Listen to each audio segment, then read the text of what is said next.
but they're more likely to be influenced by people who can coerce them. For whatever reasons they have, they are just susceptible to that kind of influence, but it's not a mental illness.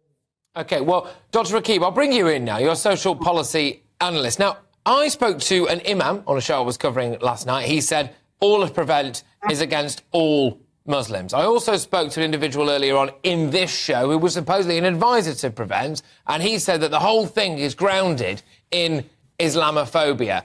Do you believe that the counter-terror scheme that we've got is institutionally racist against Muslims? Well, I've heard these narratives many times before that Prevent has alienated the entire British Muslim community.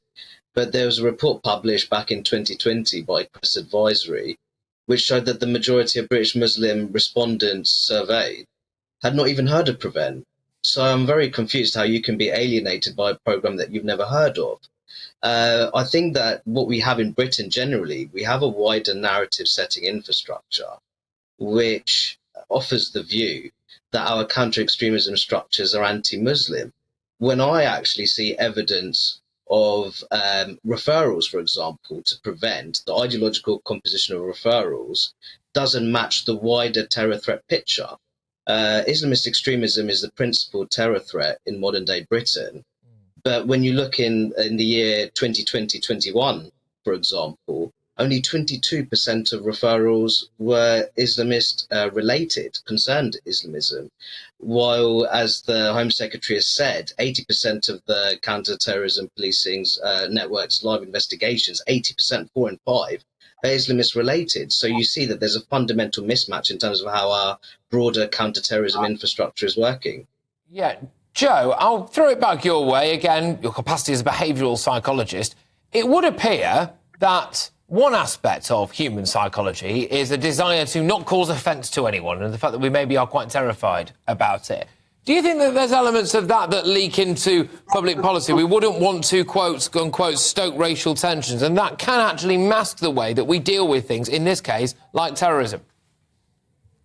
Yeah, I think there is to a degree. As a psychologist coming from an impartial perspective, I'm talking about all forms of extremism and dangerous radicalisation of any form, whatever group you're in. So yes, there is. We should just be looking at that and not be putting it to any form of religion or race or creed. These are just extremists of any sort. So what I would say again is the lone attacker very often has a mental disorder.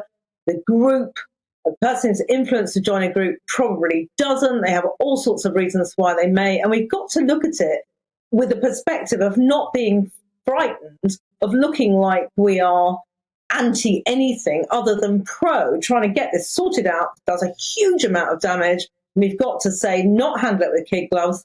Terrorism is not a mental illness.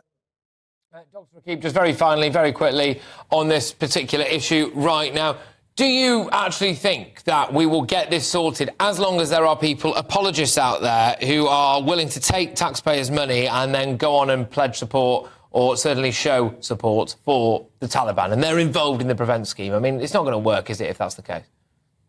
Well, it's absolutely shocking. We need to strengthen our due diligence checks. I think there needs to be an investigation in itself in terms of how those funds were allocated. We need to examine those procedures and make sure there's no repeat of that.